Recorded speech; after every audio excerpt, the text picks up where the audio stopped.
Négligez jamais les songes. Et c'est toute une vie. C'est toute une vie. C'est pas la prière qui crée les changements dans la vie des enfants de Dieu. C'est la connaissance qui nous amène à prier. Nous demandons que nous ça la prière dans l'ignorance. On remarque que Romoko, ça seront des prières sans résultat. Allah ya zolota amoni papa lekinaye na ba nokone mibale na petit frère naye baye bakangi batie ba chaîne ba okene na samba moko. Ne négligez jamais les songes. Amoni pengane molimo ne bimina katsa nzoto naye et que telemi pembe au vivre ce qu'on débat ça la scène. Ne négligez jamais les songes.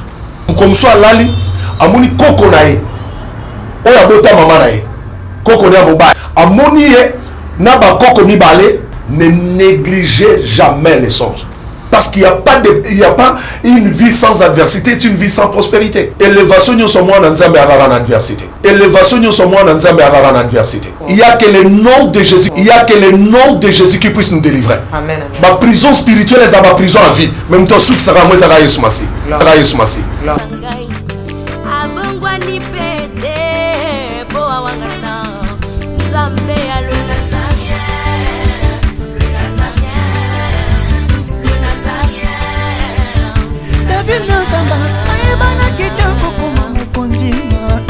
Atako babakola ke mafuta na musakolima lelo ya yo bolingo ebateli le Nazareth lipamboli oyo mona na katempeni mama kantelobi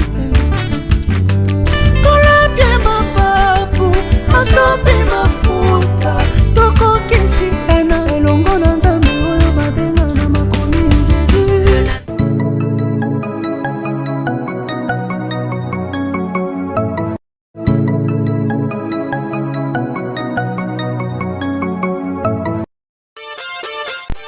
Bandeko na ngai ya sika yangoyo lisolo ya solo ya malamu elibino Kaza Penuel esalami mpona bino bandeko bokutami en Europe na mboka mondele yozali na France yozali na Allemagne olingo sunga ndeko no na Angola kobosana te adresse ya sika yango Kaza Penuel tindela ye mosolo carton epesameli bino biloko ebele na talo ya moke tobandi na 100 € tina 450.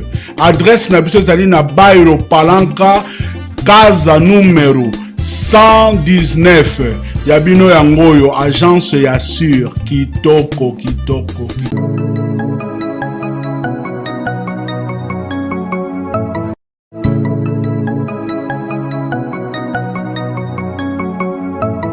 J'ai dit Jambo Sana, bonjour, shalom, chez vous bien-aimés dans les Seigneurs, très chers internautes.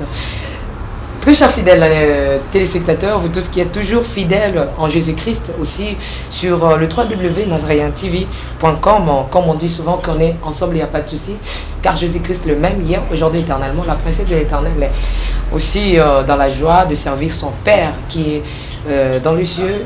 Je vous annonce que Jésus revient bientôt, et moi, je suis là toujours à mon poste, comme dit Abakouk, dans cette émission Table Sainte, une émission que nous invitons des hommes de Dieu autour des sujets importants et très capitaux. Alors, pour aujourd'hui, je vais parler sur cet ouvrage. Donc, nous allons essayer un peu d'utiliser Manger l'agneau dans son entièreté, parce que dans cet ouvrage, il y a aussi des versets bibliques qui est utilisé. Et cet ouvrage a été écrit, l'homme de Dieu, le pasteur François.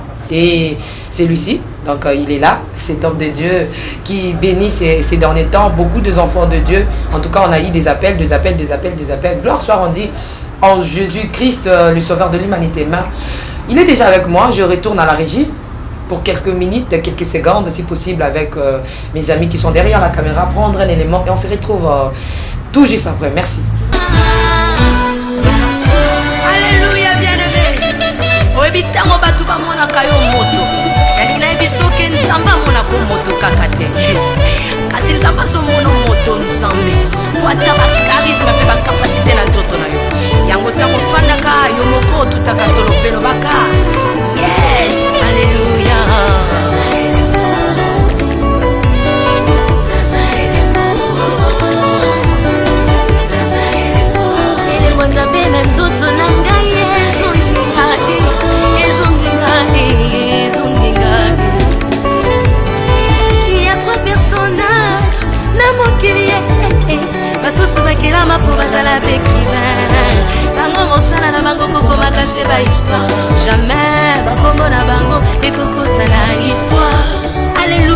bien-aimé, nalingi na bisoke mokili eza na makambo.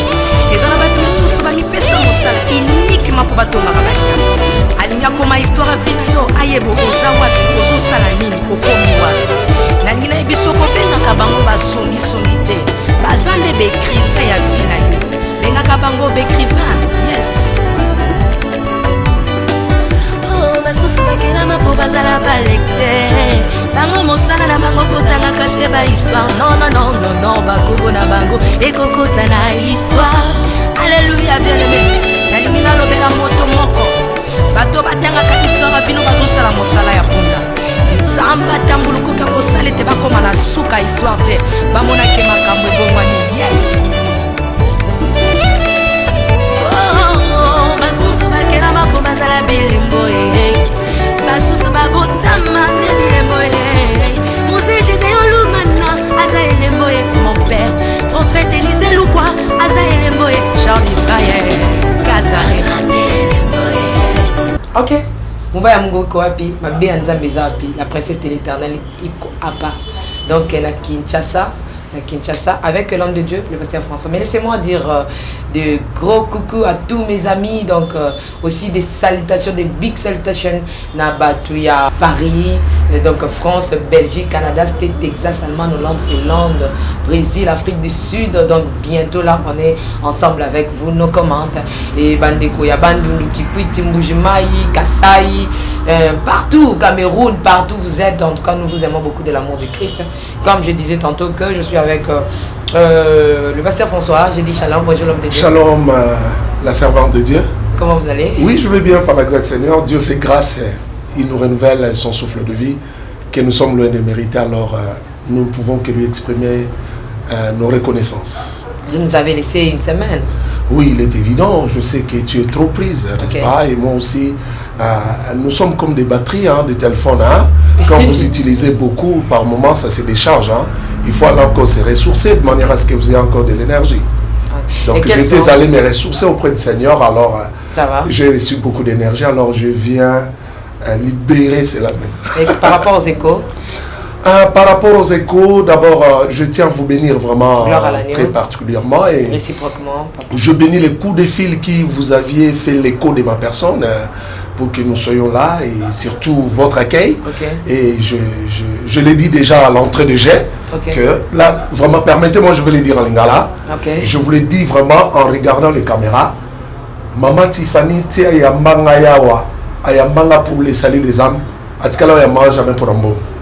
Tel qu'avant, on a appelé ça 5 francs à Pambate. Elle me reçoit, nous passons des émissions ainsi de suite. C'est pour le salut des âmes, pour votre édification. Je pense que quand nous la bénissons, quand vous la bénissez, quand vous m'appelez de par le monde, c'est parce qu'elle a accepté ce sacrifice-là. Atcheba matériel naïe au service du Seigneur. Je pense que vraiment aujourd'hui, j'avais décidé de prendre toute ma liberté, que tous les enfants de Dieu, vous qui êtes bénis, par toutes les émissions que vous suivez par un Nazaréen et particulièrement je vous demande la bénir et Zalaï l'aura trotté et Zalaka seulement c'est qu'elle a mérité. Gloire à Jésus, gloire à l'agneau. En tout cas, merci beaucoup, papa. Nous sommes là avec cet ouvrage, Le mystère des songes. Le mystère des songes, c'est l'ouvrage qui est écrit par l'homme de Dieu qui est avec moi sur ces plateaux. Et je tiens aussi à dire merci à notre bien-aimé, le frère Daniel, qui est aussi derrière la caméra, donc un plateau, un biseau, je peux dire. Mais rapidement, papa Daniel, laissez-moi un peu le temps de lire quelques chapitres qui est souligné ici, avant d'entrer déjà en profondeur. Et nous avons la première chapitre, il y a 10 chapitres, je 10 pense. chapitres. Il y a 10 chapitres. 197 pages. 197 pages, voilà. Tozali na chapitre 1er, mon témoignage. Donc le pasteur avait déjà parlé sur son témoignage dans l'introduction. Et chapitre 2, l'impact de la révélation dans la marche chrétienne. De chapitre 3, l'homme, un esprit dans un corps. Et puis chapitre 4, le fondement biblique de songe. Et chapitre 5, c'est quoi le songe et qu'est-ce qui s'y passe? Donc, qu'est-ce qui se passe dans le songe? Voilà. Chapitre 6, comment reconnaître un message précis de Dieu dans le songe? Et chapitre 7, les ennemis des songes. Chapitre 8, comment révoquer ou matérialiser un songe? Chapitre 9, quelques songes et leur explication. les chapitres disent enfin quelques témoignages. Et c'est un peu ça, je ne sais pas s'il y a quelque chose à ajouter par rapport à ces 10 chapitres. Ou non, il n'y a pas quelque chose à ajouter, mais par contre, je suis en train d'envisager d'écrire encore un livre qui va compléter celui-ci, là où je tiens à interpréter au moins 150 rêves.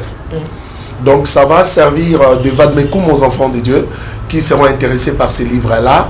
Le genre de songes, vous êtes poursuivis par le chien, vous êtes mordu par le chien, vous êtes poursuivis par le serpent, vous vous retrouvez dans une forêt, ainsi que nous l'avons dit la fois passée, vous vous retrouvez par exemple dans une parcelle que vous avez déjà quittée il y a plusieurs années, peut-être la parcelle a été déjà vendue, vous vous retrouvez toujours en Afrique, vous qui êtes déjà parti en Europe, donc on vous vole toujours les sacs, on vous vole toujours de l'argent, on vous tresse les cheveux, donc il y a beaucoup de songes. Vous qui avez des alliances noires, des robes noires, par exemple, vous faites le mariage sans un homme,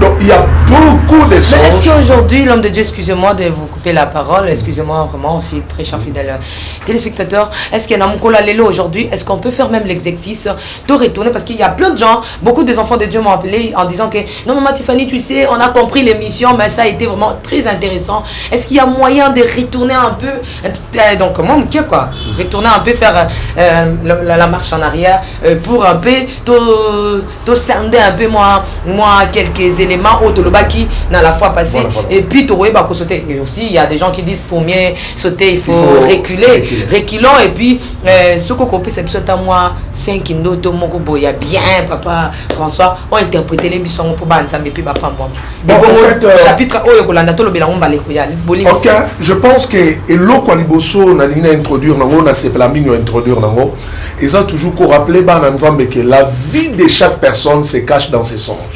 Celui qui est capable de discerner ses songes, il est capable de discerner ses problèmes. N'est-ce pas? Et donc, bon, moi, je vais parce que Nayambi Batu, maman, par exemple, Nayambi maman moko, dans les cadres toujours interprétation.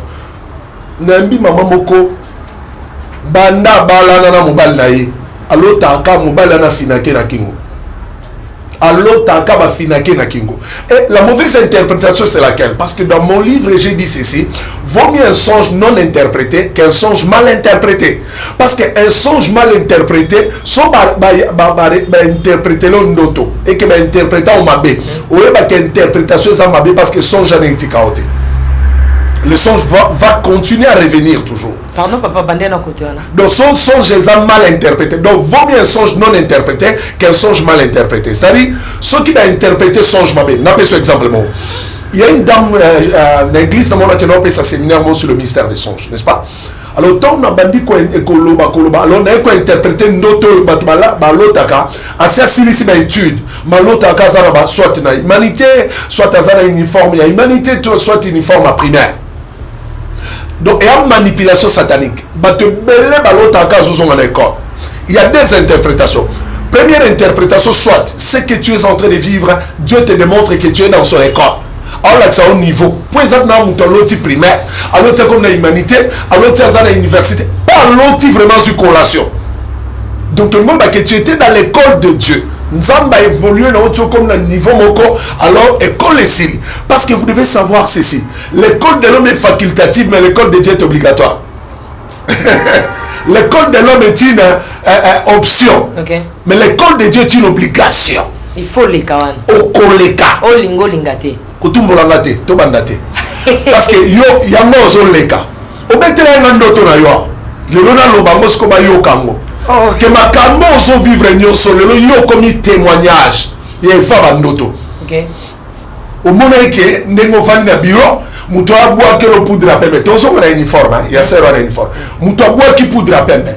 Et poudre à pembe objectif nango ezale pour détruire yo. Asalo mabe. Mais batu nyonso do batu ba komisko ko boya likambwana ya ndenge muto abwa ke la ke poudre à pembe. À la fin tellement ko intercéder mingi parce que na interpréter là qui ont que intercession donc batoiso côté là yo on peut pas faire Tiffany comme ça, on peut pas faire Tiffany comme ça. Je pense que ça va faire 10 jours en caca na émission un moment Tiffany 2 semaines et demie je pense. Voilà, si mon moni mutongo aye muto boke poudra na ye aye ko fuka maliboso na et après likambwana okomi mulai Et je vous l'avais interprété. Même si on avait un mouton qui poudre. Et le monde qui est un bateau, ba salomabe. Poudre en esa lokola, soit au glycocoya, poudre en esa lokola, empoisonnement, poudre en esa lokola, envoûté yo, ba salamaka mamabe, n'est-ce pas? Mais bateau basa édifié dans Nazaréen, on va croire na yo. Maman, apparence c'est kosaka, témoignage à Saint-Esprit c'est local que maloba bateau. Parce qu'il y a des gens qui ont les témoignages du Saint-Esprit sur votre personne. Non, ça la publicité personne, non, parce que nga linga ba makamwana. Et un bateau Saint-Esprit lobela bango personnellement pour na yo. Nano ya bateau de par le monde. Bateau nzamba lobela bango pour na yo. Pe bateau yo a passaka journée mon côté sanka a fungola Nazaré. Il faut fungola tala le long mama tifane tindinini parce que ça na bateau ba vie na bango échanger à partir de la émission ça. Donc on va intercéder à kapona yo. Il y a un moment de l'intercession. Pour que vous ayez assez de moyens au fond de Malisou Makasi. Alors, nous avons dit que les bateaux ont été vraiment un bateau intercédé à Pona. Nous avons dit que nous avons dit que nous avons dit que nous avons dit que nous donc nous avons dit que bateau ont campagne. Or, Yesu a dit le Fils de l'homme s'en va selon ce qui est écrit de lui. Dans la préscience de Dieu, Dieu avait déjà prévu que Yesu a okufa. Alors Judas a dit que donc bateau bon critique on va ça parce qu'on est servant de Dieu. Nous avons lobela qui déjà avant. Et bien au monde il y a fukami et le nom de la tractation est comme il y a la réconciliation. Mais babi au komulai parce qu'il n'y a pas une vie sans adversité, c'est une vie sans prospérité. Sans progression. N'est-ce pas? Bible dans Ésaïe 45 verset 7 dit que je crée la lumière, je crée aussi les ténèbres. Je crée la prospérité, je crée aussi l'adversité. Moi l'Éternel, je fais toutes ces choses-là. Payé baka, élévation nous sommes en adversité. Il y a beaucoup d'hypocrisie dans les éloges, mais ceux qui vous combattent ne font pas d'hypocrisie. On l'a dit maman. Donc c'est pour vous dire que makambo est comme là, il faut déjà. Voilà. Les test à l'Iboso, na sala kiyo. Ah, na ibisa kiyo. Les test na émission. Est-ce qu'on a dit ça qu'on a dit que fallait qu'on puisse offrir une interprétation on peut. C'est la personne qui m'a maman ngako ko samate. Il fallait déjà penser moi pour déjà que nzamba ça ko soutenir yo. N'est-ce pas? Pour moi que donc nzamba hier déjà comme comment c'est ça le songe.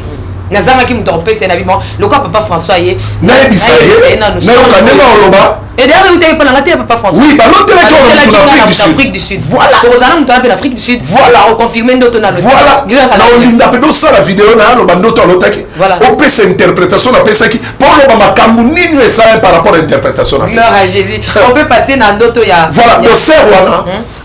Azali gradué en sciences informatiques.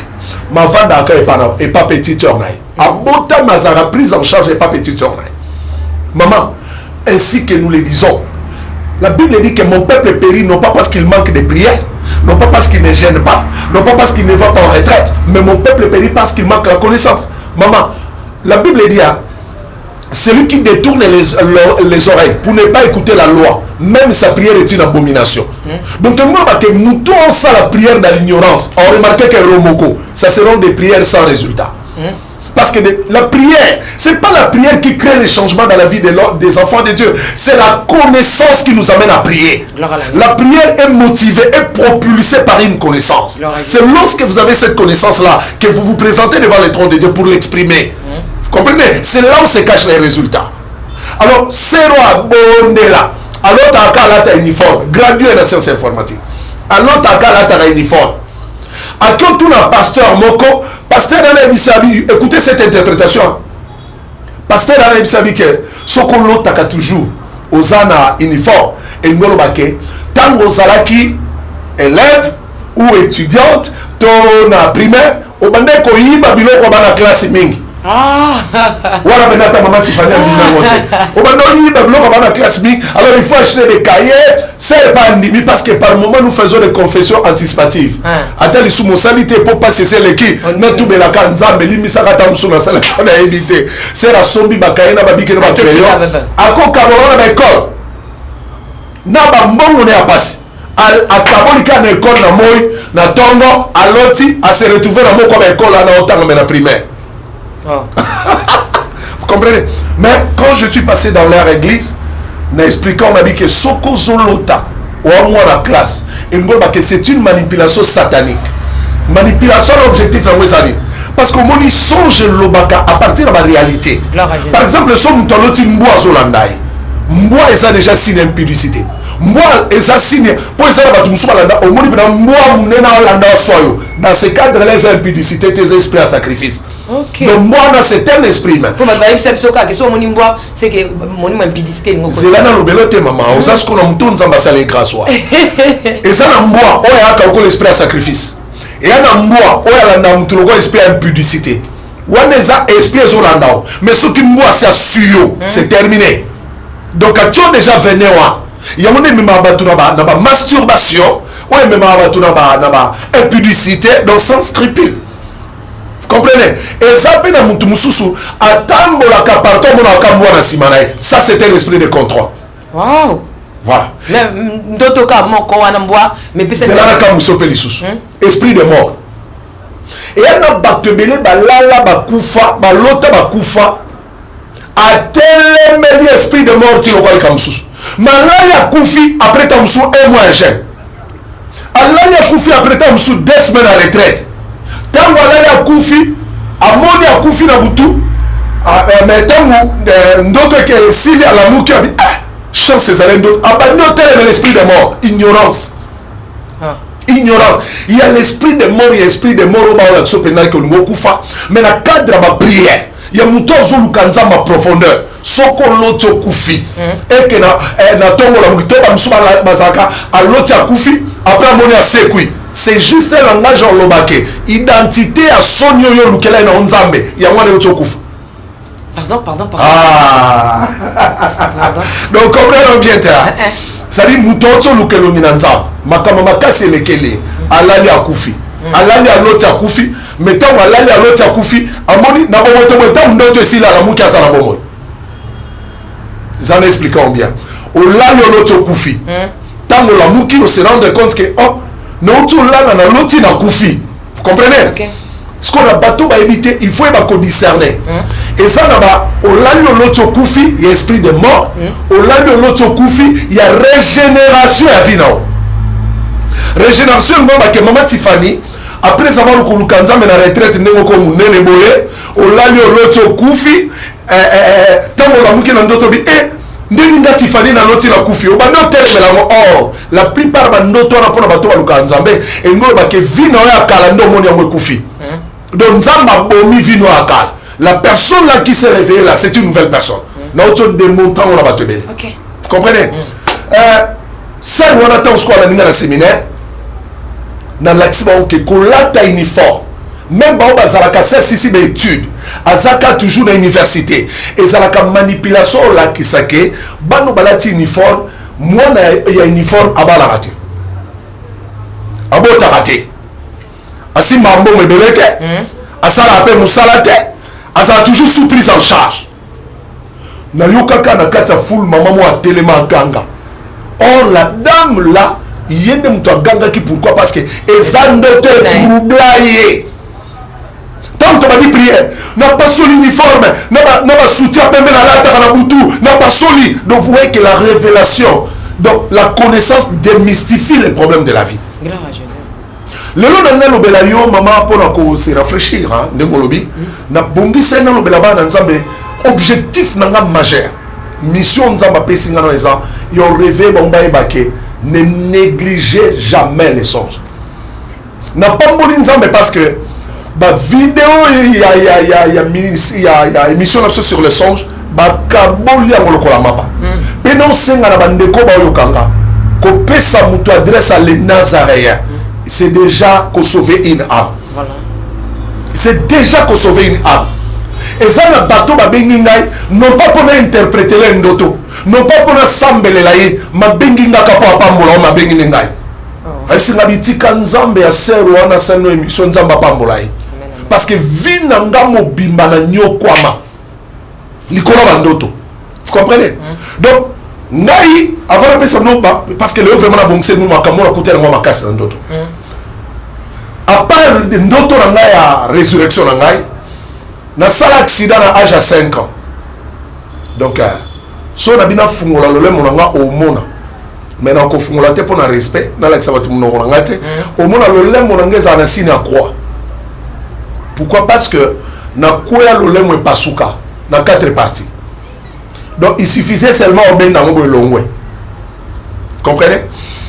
En plus de cela, et ça est que Biscato Koli, ils allaient na portail moi munene, ils ont un peu carrelé, ma bende ba sala rwande to benga kaya calcula. Parce que le quoi là par chaque on a mis bana to bande ko mata là j'avais 7-8 ans. Bon mata bon ni ata bo simbi bibena bon ni ata mir botombo le ombo. Tango ils mais comme le roi moi balançoire.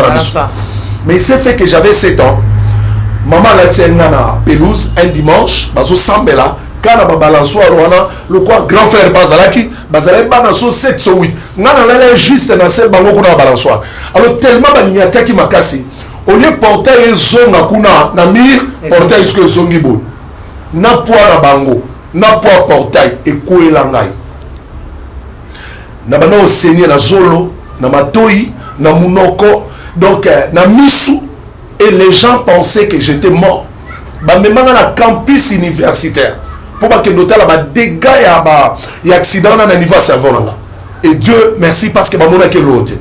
Mais néanmoins, je commençais à souffrir de la céphalée. Maman, non yebi sabatuke nzamba salaka et note lobaka. Na comme na ba monde de tête moko impossible. Impossible ma soeur. Mais dans la douleur, j'avais une petite soeur qui venait juste après moi. Ayaki Okufa. À Koufi, elle avait 12 ans à l'époque. Moi, j'avais 14 ans. Donc, tout 7 ans durant après 7 ans. Alors, Moukomsou n'a lali non lota. Nous avons 2 infirmières. Mais na 2 infirmières, on a une petite soeur en anglais. Balobi boy, bana nyonso ba obela. Ce qu'on a ndoto, moi, il y a un petit frère. Il y a un grand soeur. Mais je pouvais l'identifier que c'était ma petite soeur. Abi bana nyonso ba obela ba ke na droite. Oba obela te ba ya na droite, oba malade ba ke na gauche. Ngapi na kena ngana presbytère oba obela te wa. Na moni esko petite sœur abinga biyaka. Yozo bela te ngabi oh, ngana obela te a répéter nga yozo bela te ngabi ngazo bela te. Abi yo mutu ne sala ko pasité. Abi oui effectivement, mutu sala nga passe. Abi mendenge oba ke obela te. Maman, les songes. Namoni abimis au monde ba boîte à cirage et ça mi balona. Abimisi boîte partie moi boîte à cirage na ba poudre moko noir. Abimisi nabi kimama. Kende pas maman moko eskato bana vanda zale répéter ndo kamumen. Kende na next na ye okuta e ba vandi kuna ba olia na diacre responsable à église biso bana ensemble. Ba monde ba to ba créer ka likamwana po yokufa parce que ba mona ka déjà toi na. Kende boa kera bango poudre. Sauf qu'on voit qu'il y Maman Tiffany, je témoigne au nom de Jésus-Christ de Nazareth qui est le responsable de ma guérison. Na bois qu'il maman na poudre, na kutika des petites sœurs alobay. Donc na bois qu'il bango poudre na, je me suis retourné na yembangu tieskazala. Na bi na bois qu'il bango. Au salon de na lobay na biha. Alors kende likamna mutu pas Cécile. Dieu de grâce il est vivant. Amen. Depuis l'âge de 14 ans. Le 9 avril, j'ai fêté mes 46e année. Na lela lisu mutute. Na tikala lisu kolela mutute. Vous comprenez maman? Ndeka to binyo soné ça na livre. Le nom peut nous profiter d'un peu ça va déco des jours, on a besoin de livre en haut, adresse, n'est-ce pas? Voilà. Il y a un frère à Zana Lyon. Dans ce pambola déjà couple Platini, Tondo Mbuta, na maman Nancy, Nzamba pambola bino, Bazana Lyon. Donc bandeko nyonso on a besoin d'un livre to annonce. Information sur mon livre Le mystère des songes pour le discernement et l'interprétation du langage des songes. Bobenga monsieur Platini Tondo Mbuta. Platini Tondo Mbuta. Bien sûr. Voilà, on a besoin d'ouvrage. Non, c'est impossible, maman. Bon, soyez na. Bon, Binokula Boya besoin de bateau en France, hein. Plus 33. Bon, voilà, plus 33, donc 75 et par la donc 758 plus 33 758 122 404 Bandela papa même ngana comprendre plus 33 758 122 404 758 122 404 Donc, Ozui Papa Platini Tondo Mouta, c'est lui qui est le responsable à Zan à Lyon, en France. Donc, Bande Cognon soit à Paris, Bande Cognon soit à Lyon. Bon, profitez parce que Natini lo moi mouké. Alors, il y a mouké ma casse, mais il vous tiendra au courant. Londres, c'est comme ce Tinda qui est. Oui, bon, à Londres, il y a une partie, Natinda qui est à Lyon. Il y a moi qui est en France, parce que déjà dans Londres, Bande Cognon, Londres, il y a déjà une partie. Ok. Donc, Bande Cognon, Londres, le temps où il y a Zakuna, il y a déjà. Il y a déjà une partie. Donc, nous avons sengi. Qui est gardé partout pour ça bateau en France au senga qui ont déjà pour donc on côté avant on voit moi partout en Ezabuna. D'accord papa, nous courions directement rapidement na quoi atterrir dans l'émission ici ajouter encore deux témoignages plutôt que rapidement. Deux témoignages à Kitoko. À Kitoko vraiment. Je reçois un pasteur, il était frère mais il est devenu pasteur à l'occasion d'un deuil, tout vendi naé à la même émission dans la télé. La radio à Kinshasa. Okay. Alors il était tellement intéressé parce que je disais sur le songe qu'il m'a raconté un songe à vous couper les souffles. Pour naïebi sabandeko que la vie de chaque personne se cache dans ses songes. So yebi bandoto na yo oyeba makamni ozo vivre. Pasteur wana o pasteur à l'époque il était encore frère alali a lotabou pendant que non mwamba pour non pesa kamibal. Alali a son lota amoni papa lekinaye na banoko ne mibale na petit frère naye baye bakangi batie ba chaîne ba okene na zamba moko bakomi na zamba na babomi ye ko boma babomi ye amoni penane molimo ne bimi na katsa nzoto naye eke telemi pembe a vivre skonde ba osala scène babomi ye bakati le pasteur Richard il est vivant jusqu'à présent ndena lo baboye aza le pasteur de chemin de l'Éternel ezakaka na Bomacha bakati ndamundam bazui parti batie pena bakasa bakemba bakati ya omona ngona ndoto bazui parti batie na congélateur na bango kindoki bazui parti ba olamba mbala botonka bando lamba amoni batu balati noir baye bazuye bakomo kende naye abi ko kende ba okende ya amoni bakomi devant un grand établissement, une grande parcelle mais bakomi likolo nango prison éternelle. Abi amona batu barbe comme ata ba 5 mètres. Donc kuna so koti ba bima alisute. Abi ba koti na kati ya prison na bakangi prison. Skota ngo koti kuna abali sko na ko ba mutema. Ah! Soki nzamba koki ko accorder nga grâce. Na bima na prison. Vina ngamo mana osalera. À l'instant kaka no bi bongo na kati ya ndoto nayi. Amoni ba mo 2 anges ba kiteli wa.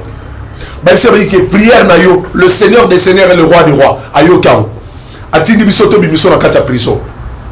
Abi me bon bimisa ndeli parce que la prison somme ta koti ya bimali souté. Abi se ba bi ke ye oya lingaka no salama. Ye so le boko bimoko bim. Alors à lobi ke mbala moko en un clin d'œil amoni ba bimise ba komi pembe na rivière moko.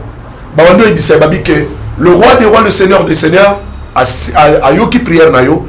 Sengito bimiso parce que alingio sala likambo le promettre que tu vas le servir soka bimisio. Yes que c'est mon maintenant servir endeni parce que je n'ai plus mon corps. Abia Monica Ange Moko d'un vol d'oiseau. Le temps qu'a volé pour que quelque part à mon quoi une sorte à conteneur de fungwan. A moniba corps ya ndenge nyo surtout. Abia Monica Ange wana vola keti quelque part à kangi corps moi enango. Abia mimoni ye mobimba. Alors tu rentres dans ton corps pour aller servir tel que tu l'as promis. Pour à ce retour, tant que ça bien alors, son na kata nzoto ne ça rentre. Kolobaka babine rentre à Sutuki anambe tunai. Ni 10h15. Na 10h15 wana mwana mokota la muki pour que de classe. Moi l'élite, sentinelle la lala, madame na lala tant kaya Sutuki ndeba tunyo sosko balamu. Donc autrement dit nzamba la misa batunyo so pour notre aller commenter dans souk abeteli moi sine lisolo ndoto moi sabi atiko beta ba solo na papa bon abi on l'accent bi nazala na batasha ba pota mais tangu na lati nzoto wana abi nazala noir metala nzoto na zarango parce que ngaba lianga mama tika bandeko ba okandoto abi tangu ala muki oza paniquer bona ndoto eza na okandoto pam abi yo so be ndoto pam parce que moni longa la monité akangi bisakarae atikika programme nanda à quelle retraite na église na mona Petro Congo premier jour à retraite deuxième jour à retraite babengi ye nani mutu abengi ye lokola banda osala diama à l'époque locataire na ye mabengi na numéro na abengi na numéro ne maoswane na mwasi na ye abengi na eza lokola nga na bengi yo benga na numéro na ngai mozo lobane ma pasteur mo bengi na numéro na nga atuni maman est-ce que naoki likambo komeli papa Richard yesko pasteur ayambi abi eza nga papa Richard yabi te naoluka nde mama abi eza nga papa Richard papa John olingo banini je donne seulement le nom comme ça mais le pasteur s'appelle Richard abi mais mbalabo papa moi lobi yo na yabi eza nga papa Richard papa na suit téléphone à boîte ce qu'on a quatre téléphones te ma boîte on kana so mabi les camions sont comme na mukona lelo ngana membre de famille na binote na bité bozulu kala ngali kamnini ngana neni likamuté aucun nga zo se plaindre ya quatre téléphones à bengi esko atuni papa John likamnini abi tozana petit frère na yo awa aye ko senga biso mbongo contribution à liwa na yo abi ke yo so kufi eza na salle de mort ça fait 3 jours ya moi so contribuer maman eloko bato babengaka ndoto c'est toute une vie soki bato nyonso bakufaka na sapongi basala capable bayebisa biso makambo monaka nde ebele basaka na liso na bandoto na bango te asala bacontribution mpo bakende okunda ya na ye Richard abi pesanga ye azwi ye abandi oswana ye abi écoute namonaki eloko bosalaki ngai namonaki nde bokataki ngai mpe namonaki yo nde bokataki bakasi otandaki mpo ngai bakata ngai mais nanayebisa yo tiko déranger balocataire na ngai nzambe apesi ngai une seconde chance nzambe apesi ngai une seconde grâce je vis je ne suis pas mort je vis tik petit frère na bwaki téléphone ayebisi na biti lelo ndenge omoni nga boye namona lisu petit frère na ngara te donc ebake akima pasteur aye ntango abandi mosala nzambe lokola mesana na diama kosimba mbongo ebele amoni bampiaka ekoti asalisi cyber asalisi esika ya échange ya mbongo mama babandi me armé baya na moi bakota bayi bakanga 10 000 $, bakenda na pasteur azwi lopango asimbisi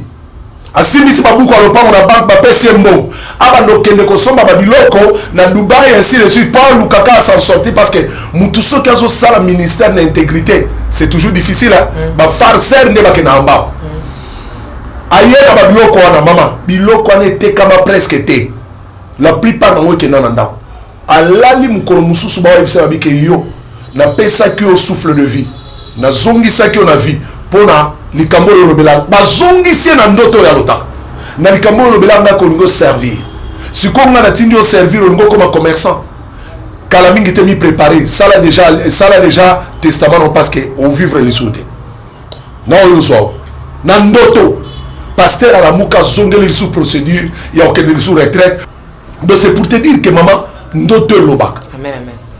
En fait, pour terminer, Nambi sœur Moko, c'est dans une famille comme ça que j'ai été reçu. Et la sœur, Yambi Ngai, Namulika mon père Moko, j'avais l'habitude à aucune famille. Mon père a dit que non, bazobete la bakonda kulisolo que aye pourquoi va na matadi aye pour nous commencer à nzambe moko landa ke na radio il y a église moko songolo pour ayo ça la délivrance parce que elle était en train de souffrir ne lo moi lota alota nini en fait ba nzambe ba pambola. Merci à Lotanini, à suivre.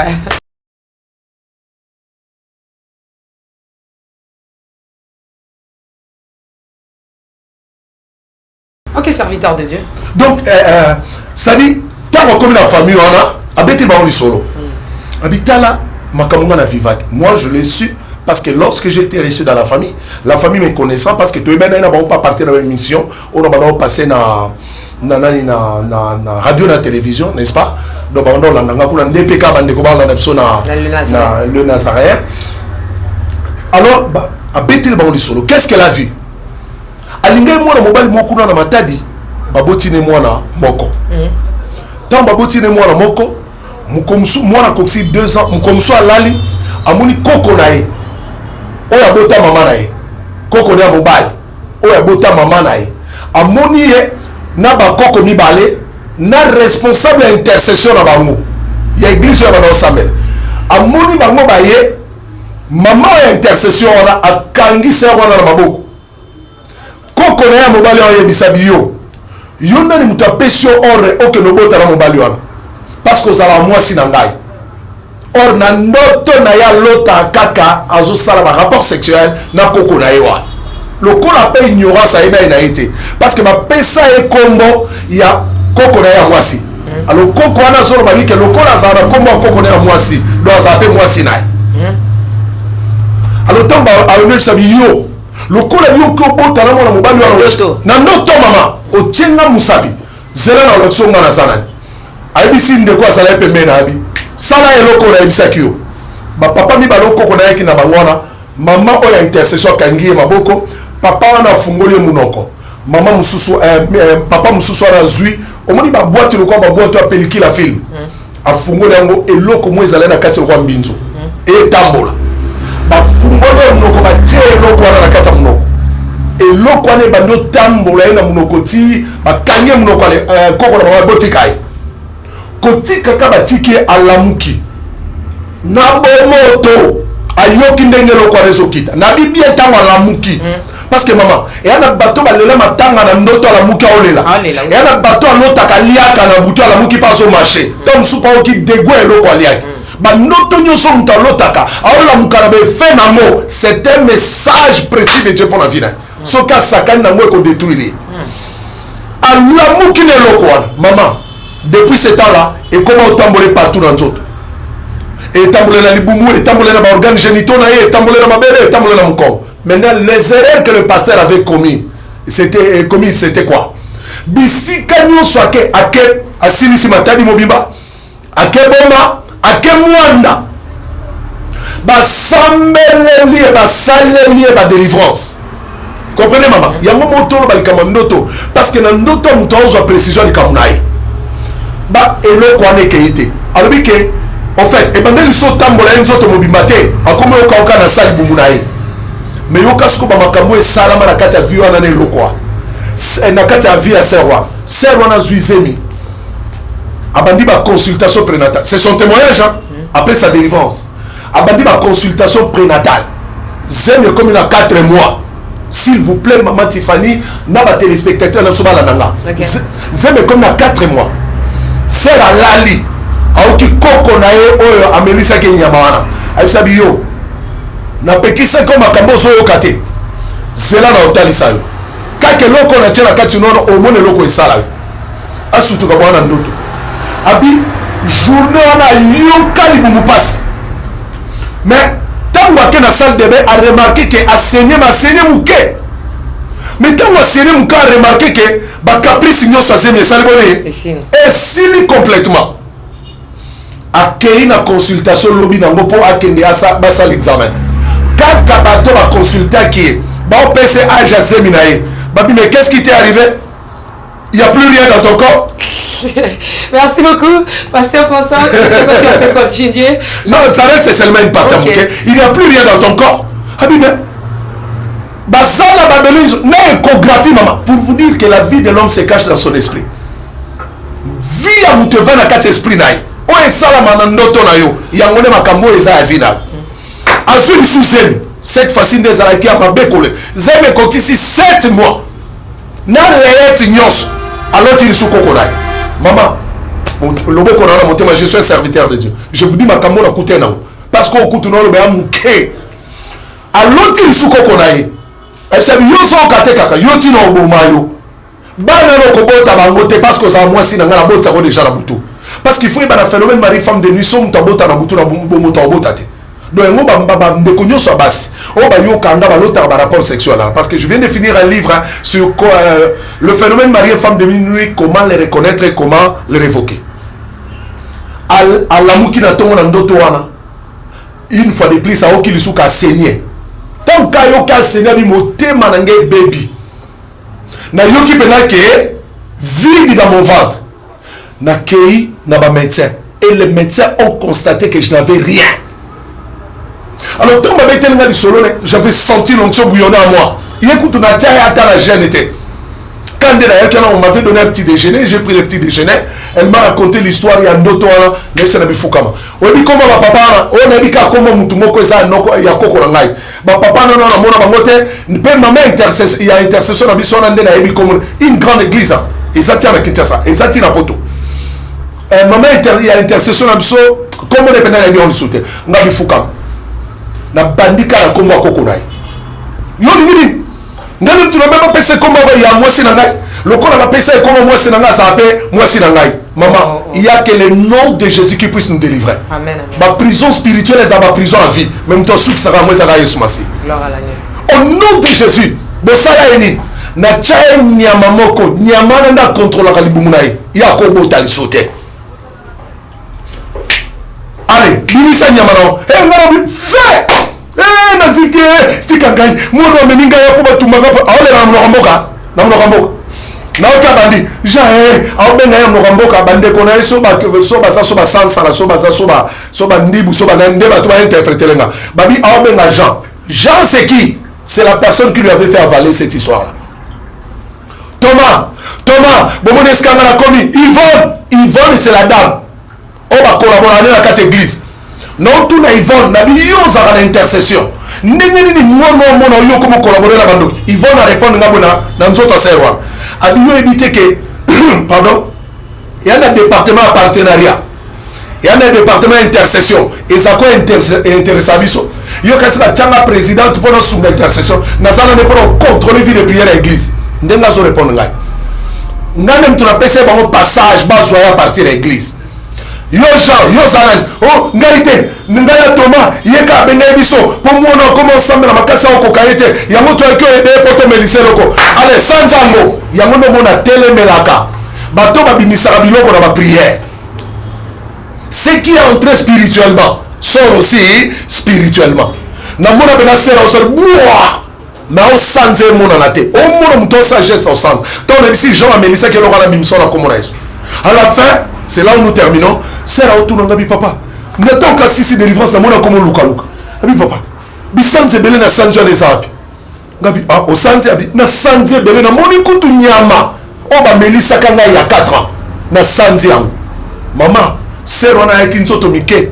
Ba oye bisana bien comme déjà mère il y a 2 enfants, il y a 3 enfants. Non, à boter bosso. À ça botimi bal. A comme tala munen pour dire que la vie de chaque personne se cache dans ses songes. Merci beaucoup pasteur, mot de la fin puis le numéro de téléphone. Mot de la fin, na peska bande konyo so balanda biso mbote. Bo continuer ko landa nazaréen. Nous sommes là pour vous édifier. Na bo sanité maman Isambola, na bo sanité maman Germaine à New York, maman Jackie Kinda, na bo sanité Serge Jackie na Suisse, bo Belé, maman Valentine, moi ça papa Sélé, en Allemagne, Nzamba Pambola Binonyo surtout. On est là ensemble avec maman Valentine, moi ça papa Sélé. Maman Valentine, moi ça papa, c'est en France. T'es en Allemagne. Voilà. Ah, on a cassé en France. Maman Valentine, moi ça papa, c'est l'Allemagne. Maman Fijoline à Paris. Nzamba Pambolayo. Merci. Pasteur Claude Lumba. Basé Belé. Basa tellement belé que la Ligue Binonio surtout. Merci beaucoup. Que Dieu nous bénisse. Restez toujours branchés sur Nazaréen TV.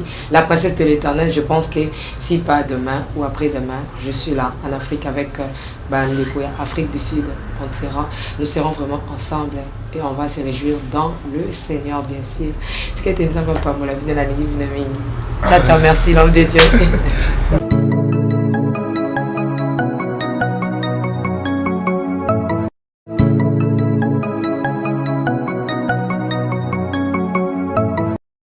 Naolia bakiti na ba mesa. Ah. Atanya ukondoko. Namona yo. Nachayo na mwamba. La minute on a 4 à katikata saki ya fufu. Oui. Allô, est-ce que tu bonjour. Boni. Et l'autre côté, et puis qu'il y a mon bureau à travailler tes micros. Donc dès que tu as un galère à niveau 0. Tout ça là boy. Moi il n'a bon vraiment mingité. Mais nazo chez la bino moi mon tio naza nango na agence mon boy Nazareta. Sarita qui dit sérieux. Oh. Maman, comment est bon donc yo pesa au fouti mbongo pour partir à Poto biso to ya to jibilo. Na bengi ya Scotty. Agence moi ifungami comme nango Nazareta. Na kufie. Agence lisusu. Naka sa su mulongo kuna. Tuna eza mambo mulongo te. Ye si afuti mbongo kuna partir à poto, biso tozoke ko récupérer biloko oli. Ah tika boyeko, yiso mona makama bongo na monte. Bat papa si mbongo kuna biloko récupérer biloko oli na agence. Ezalaka. Mais yango ibandi. Maman. Leki nanga yebisi ngai, mais na ndimite. Na lingi na mona ki mona beso. Poli kamba boye. Na monte na ne salamate. Mama, yebisa ngai. Ba pesi mbongo kuna biso to récupérer biloko kolia awa. Ya solo boutique Nazareta, ezali boutique où ezali à distribution ya ba produits alimentaires. Ah! Nakali poto sunga bandeko oyo même ba oyo bazana na peu de ressources. Comme on a été bandeko bazana niveau Kinshasa même avec un petit rien. Donc à partir à $10, $15. Donc si on a un bon côté, nous devons la poto ko sunga yo, a ozuka biloko kolia. Eh maman Nazareth nzamba pambola ya bakise mikole belé awa na sena mokili. Et bongo awa tozawa poto yeba adresse awa. La boutique Nazareth a été ici à Kubungate, toza sur avenue Monkoto numéro 1, direction Elengesa. Face à face na église catholique Saint-Vincent. Ah, direction Elengesa, Monkoto numéro 1, à face à l'église catholique Saint-Vincent. Ah, Saint-Vincent d'école. Bon numéro de téléphone, vous en avez déjà vous en on a 3 numéros pour Paris, vous avez un numéro pour la Suisse, vous avez un numéro pour la Suède. Ah! Non.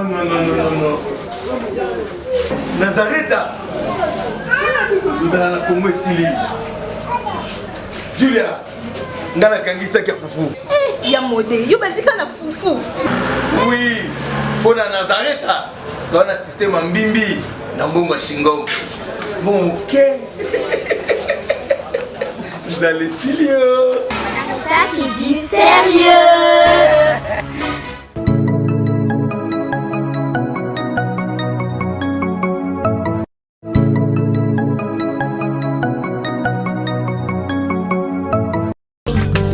Abongwani pete, boa wangana, Nzambe ya le Nazarien, le Nazarien. Le Nazarien, le Nazarien. Ebana kitoko koma mokondima. Atako bapakolaki mafuta na mosakolima. Lelo ya yo bolingo ebateli le Nazarien.